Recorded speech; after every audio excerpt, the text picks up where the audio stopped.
É porque o teu já tava daí.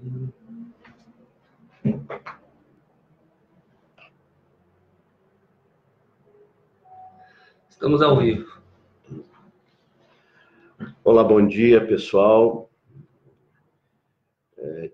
Peço inicialmente desculpas pelo nosso pequeno atraso, problemas técnicos aqui. Então, é com muito orgulho que hoje nós fazemos essa live para falar de vários assuntos, mas especialmente iniciar uma nova forma de comunicação entre nós, Observatório Social do Brasil, nossos observadores e a sociedade como um todo. Naturalmente que não vamos falar de detalhes técnicos, porque isso não é da nossa competência. O que eu gostaria de ressaltar hoje é sobre o tema da semana, que diz respeito à decisão que o STF deve tomar amanhã, em relação à imputação dos crimes que estão sendo discutidos, num sentido de levar para o STF ou manter na Justiça Comum os processos de corrupção. E, desde logo, eu já faço uma pergunta. A sociedade brasileira costuma reclamar quando as coisas não acontecem, mas nós precisamos estar atentos a pequenos detalhes que podem pôr tudo a perder nas conquistas e nas lutas que nós tivemos ao longo desses últimos anos. E eu digo isso porque o que estará em jogo amanhã na reunião do STF é algo muito simples, mas ao mesmo tempo complexo, pelo resultado que isso pode nos trazer. Primeiro ponto, a Constituição Federal já prevê que os crimes de corrupção tenham um rito. Esse rito transita na justiça comum. Já os crimes eleitorais são regidos por uma lei ordinária específica para crimes eleitorais. E por que é que nós estamos trazendo esse tema agora para a nossa conversa? É porque amanhã o STF estará discutindo justamente a possibilidade de que os crimes de corrupção ligados aos políticos, aos agentes políticos, sejam encarados como crimes de caixa 2 e, portanto, sejam regidos no rito da lei ordinária que conduzirá esses processos para o TSE. Longe de discutir com juristas que são renomados e têm competência técnica para esse ponto. O que precisamos evidenciar aqui na nossa conversa é o posicionamento do Sistema Observatório Social do Brasil em relação a isso que pode ser uma linha divisória e colocando em risco principalmente as conquistas de todo o trabalho e dos processos que já estão julgados no programa da Lava Jato. E por que é que nós falamos isso?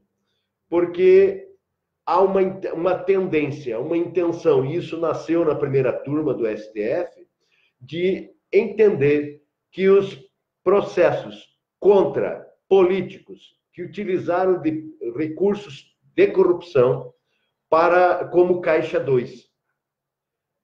E é essa a grande diferença que nós queremos colocar para a reflexão de todos, mas principalmente para que nós nos manifestemos frente aos integrantes do Ministério do Supremo Tribunal. Os ministros do Supremo Tribunal precisam ter consciência de que a sociedade não aceita esse tipo de ação. Por quê? Porque nós não podemos comparar a estrutura da justiça comum com a estrutura do TSE, por exemplo. O TSE tem pessoas que atuam com legislações, com gestões de 2 em 2 anos, se renova a cada 2 anos. Por outro lado, o TSE não detém estrutura e nem capacidade para julgar, investigar e conduzir processos em tamanha quantidade como nós estamos tendo hoje.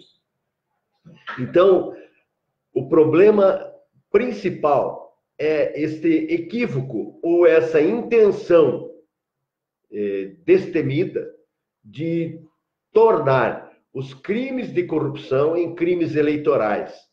Há um outro aspecto que precisa ser analisado aqui, que é justamente o aspecto da penalização. Os crimes de corrupção julgados na justiça comum têm penas muito mais eficazes e muito mais firmes. Ou seja, um crime de caixa 2, regido pela lei ordinária, tem uma pena muito menor do que os crimes da Lava Jato, por exemplo.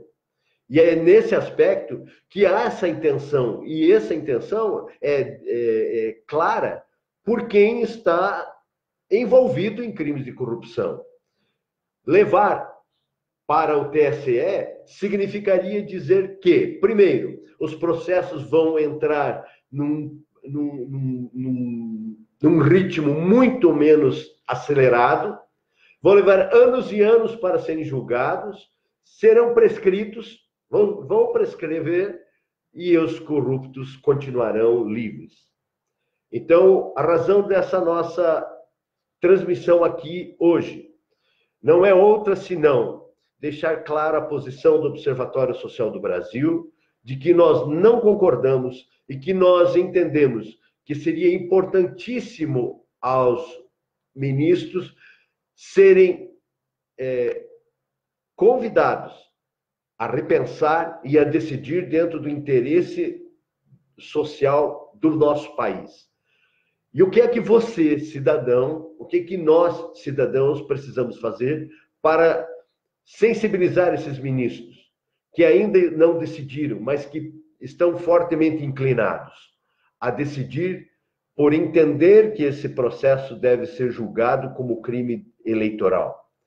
Nós precisamos nos manifestar junto a cada ministro, encaminhando e-mails, mandando mensagens pela maneira que nós pudermos, porque será uma grande derrota para toda a sociedade brasileira.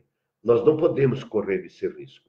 Então, em nome do Sistema Observatório Social do Brasil, nós convidamos você que está nos acompanhando nesse momento a fazer parte dessa corrente e nos ajudar, nas próximas 24 horas, a disseminar e encaminhar mensagens para todos os ministros do STF, especialmente aqueles que não integram a primeira turma, porque os da primeira turma já estão fortemente inclinados a esse procedimento. Foi por essa razão que a Procuradora-Geral da República, Raquel Dodge, solicitou que o tema fosse para o pleno do STF. Então, cabe a nós agora nos juntarmos a todas as organizações que estão se manifestando publicamente e fazermos uma comunicação em massa aos ministros, tentando, pelo menos, sensibilizá-los a repensar e não cometer este equívoco que será histórico e que poderá colocar a Lava Jato na estaca zero, como nós falamos. Tudo que foi construído até hoje, todas as investigações, todos os crimes acabarão sendo encaminhados para o STF. Então, minha gente, deixo aqui o apelo, agradeço pela participação e convoco a todos para que nas próximas 24 horas a gente mande os e-mails para os ministros e a gente evite que isso aconteça como já tivemos riscos em outras ocasiões. Eu tenho certeza que nós podemos mais e o Brasil é da nossa conta. Nós temos muitos outros assuntos para tratar, como, por exemplo, o projeto de lei que está tramitando no Congresso que trata do foro privilegiado. Nós temos outros assuntos da maior importância, mas hoje o tema é esse: convocar os ministros a repensarem as suas posições e não cometerem o equívoco de tornar os crimes de corrupção em crimes eleitorais de caixa 2. Um grande abraço a todos e que Deus nos abençoe. Grande abraço. Até a próxima.